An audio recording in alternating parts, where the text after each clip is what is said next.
जय हिंद दोस्तों, स्वागत है आपका। और आज का जो टॉपिक है वह है किरण पब्लिकेशन बुक से वन लाइनर अप्रोच सामान्य ज्ञान, जो एनसीईआरटी के नवीनतम पैटर्न पर आधारित है, जो 2023 का अपडेटेड रूप है। तो चलिए हम लोग इसके प्रश्न उत्तर को देखते हैं।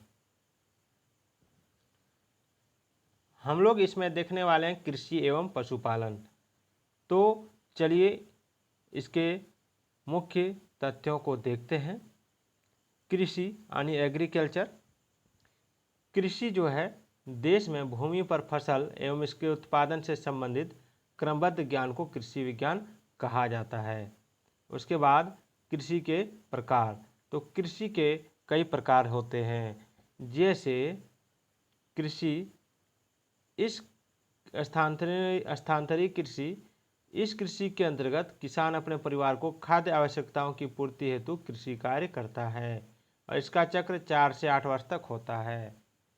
उसके बाद गहन कृषि। इस प्रकार की कृषि में अधिकाधिक उत्पादन हेतु प्रति भूमि इकाई पर पूंजी और श्रम अधिकतम व्यय होता है। उसके बाद है मिश्रित कृषि। इस प्रकार की खेती में फसल उगाने के साथ साथ पशुपालन दोनों ही कार्य साथ साथ होते हैं। उसके बाद है विस्तृत कृषि। तो इस प्रकार की कृषि में बड़े बड़े भूखंडों पर आंतरिक खेती को विस्तृत कृषि कहते हैं। उसके बाद है स्थानबद्ध कृषि। स्थानबद्ध कृषि जो है वो है इस प्रकार की कृषि में किसी स्थान विशेष पर अस्थायी रूप से निवास करने वाला किसान एवं उसका परिवार सह अस्तित्व में कृषि कार्य करता है। उसके बाद हम लोग देखेंगे फसलों का वर्गीकरण। इसमें आप देख सकते हैं कि फसलों का जो वर्गीकरण है निम्न प्रकार से किया जा सकता है: मौसम के अनुसार, उपयोग या आर्थिक महत्व के अनुसार, जीवन चक्र के अनुसार तथा बीज के अनुसार। तो इन सब का विवरण निम्नलिखित दिया हुआ, इसको देखते हैं। मौसम के अनुसार जैसे खरीफ, रबी और भदई, गर्मा या जायद फसल। तो खरीफ यानी जून जुलाई में बोई जाने वाली फसल है। इसके अंतर्गत आपका धान, मक्का, ज्वार, बाजरा, मूंगफली, अरहर एवं उड़द आदि प्रमुख फसलें हैं। और जो है रबी की फसलें आपका अक्टूबर नवंबर में लगाई जाती है और इस वर्ग की प्रमुख फसलें हैं गेहूं, जौ, चना, मटर, मसूर, आलू, सरसों, बर्रे एवं तीसी आदि। उसके बाद वहीं भदई या गर्मा या जायद फसल ये मई जून में लगाई जाने वाली है और इस वर्ग की प्रमुख फसलें धान, मूंग, मड़ुआ एवं मक्का आदि। उसके बाद उपयोग या आर्थिक महत्व के अनुसार खाद्यान्न जो होता है इस वर्ग की फसलों को पुनः निम्नलिखित वर्गों में विभाजित किया जा सकता है। अन्न यानी सीरियल, जिसमें आपका आ जाएगा धान, गेहूं, जौ, मक्का, बाजरा, ज्वार। और दलहन यानी अरहर, चना, मूंग, मटर, मसूर, सोयाबीन इत्यादि आ जाएगा। उसके बाद तिलहन है जिसमें मूंगफली, सरसों, तोरी, तीसी, बर्रे इत्यादि आएंगे। उसके बाद है नकदी फसल। नकदी फसल जो आ जाएगा वो हो जाएगा आपका आलू, गन्ना, कपास, जूट, चाय, कहवा, तंबाकू, रबर और सरसों, तिल, मूंगफली, विभिन्न प्रकार के फल इत्यादि। और इन फसलों का उत्पादन धनोपार्जन की दृष्टि से किया जा सकता है। और चारे की फसल जो होती है उसमें बरसीम, नेपियर, सूडान, लोबिया, जई इत्यादि होता है। और हरी खाद वाली फसलें आपका आ जाएगा सनई, मूंग, लोबिया, ढेंचा आदि की खेतें हरी खाद बनाने के लिए की जाती है, इसकी खेती की जाती है। और कीटनाशी फसलें।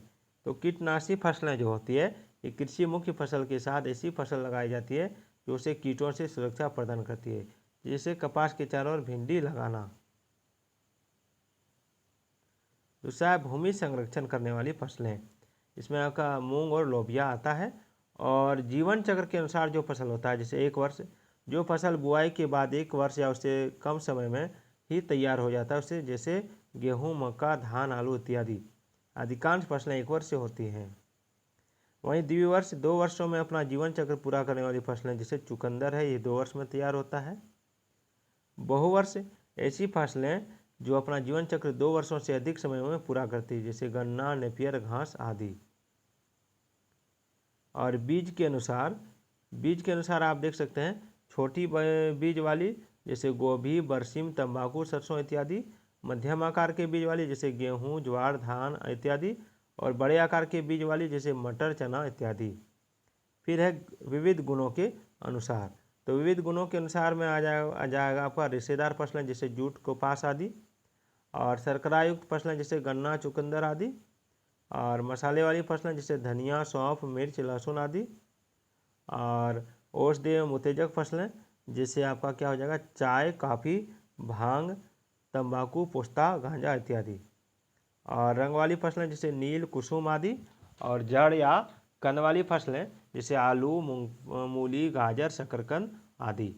उसके बाद चलते हैं वानस्पतिक गुणों के अनुसार। जैसे घास वर्ग में आपका धान, गेहूँ, मक्का, ज्वार, जौ एवं गन्ना आदि आता है। उसके बाद दलहनी वर्ग में आपका मटर, उड़द, चना एवं मूंग आदि आता है। उसके बाद सरसों वर्ग में सरसों, तोरी एवं राई इत्यादि। उसके बाद आलू वर्ग में आलू, टमाटर एवं बैंगन इत्यादि आता है।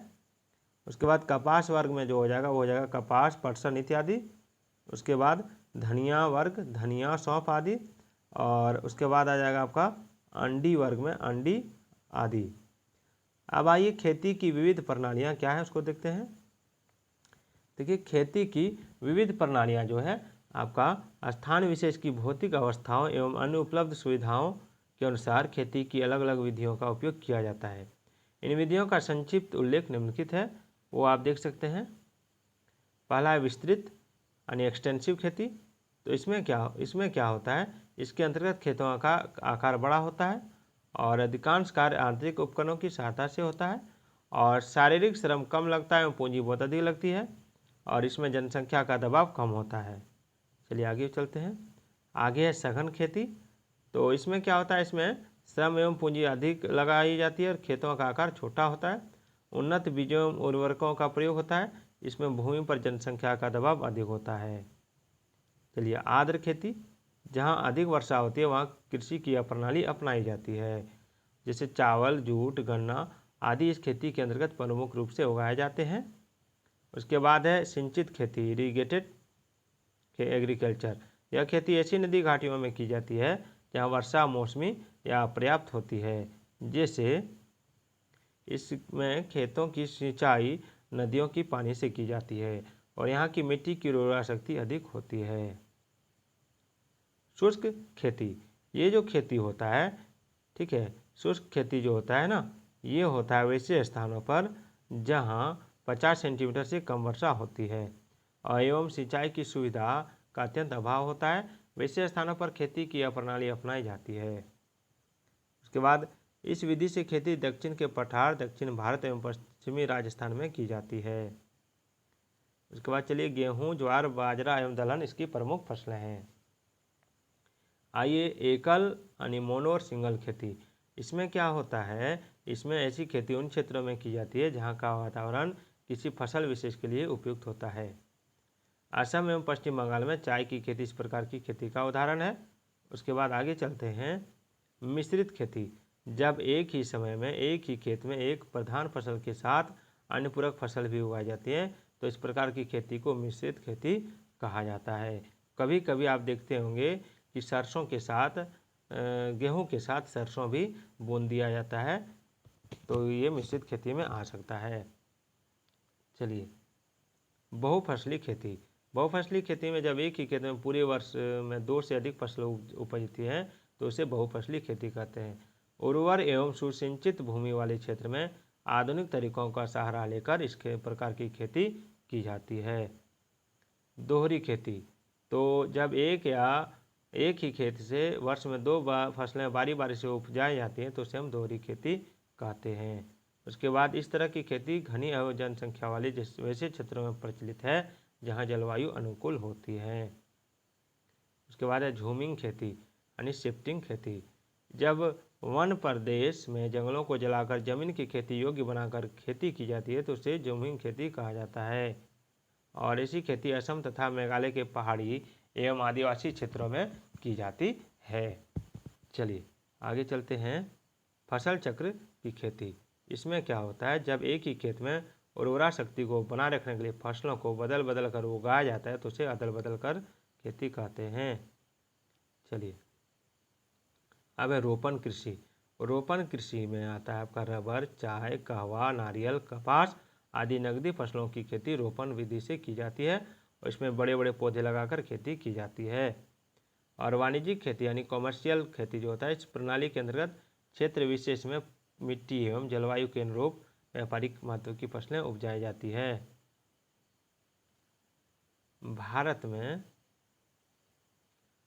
फलोत्पादन अमरूद जैसे उत्तर प्रदेश कहाँ इलाहाबाद, लखनऊ, बरेली, फैजाबाद, हरदोई, एटा में होता है। बिहार, आंध्र प्रदेश एवं गुजरात में होता है। अनानास जो है, अनानास आपका आसाम हो गया, पश्चिम बंगाल, गुजरात, तमिलनाडु, कर्नाटक में होता है। और अंगूर सबसे ज़्यादा पंजाब, महाराष्ट्र, हिमाचल प्रदेश, तमिलनाडु एवं कर्नाटक में होता है। उसके बाद अनार ले लीजिए, पंजाब, उत्तर प्रदेश, कर्नाटक, आंध्र प्रदेश, तमिलनाडु, राजस्थान में होता है। उसके बाद आम ले लीजिए, उत्तर प्रदेश में हरदोई, लखनऊ, कानपुर, मेरठ, सहारनपुर और बरेली में मुख्य रूप से। फिर पंजाब, पश्चिम बंगाल, बिहार, उड़ीसा, तमिलनाडु, आंध्र प्रदेश, गुजरात में होता है। उसके बाद केला जो होता है, केरल, कर्नाटक, गुजरात, महाराष्ट्र, आंध्र प्रदेश, असम, बिहार, तमिलनाडु और पश्चिम बंगाल में ज़्यादा होता है। उसके बाद चलते हैं संतरा। संतरा जो होता है सबसे ज़्यादा होता है आपका उत्तर प्रदेश, हिमाचल प्रदेश जहाँ कुल्लू और कांगड़ा में, फिर कश्मीर जहाँ पठानकोट में, महाराष्ट्र, नागपुर, पश्चिम बंगाल जहाँ दार्जिलिंग में, असम ब्रह्मपुत्र घाटी में, मध्य प्रदेश निमाड़ में। और सेब होता है हिमाचल प्रदेश, कश्मीर घाटी एवं असम में।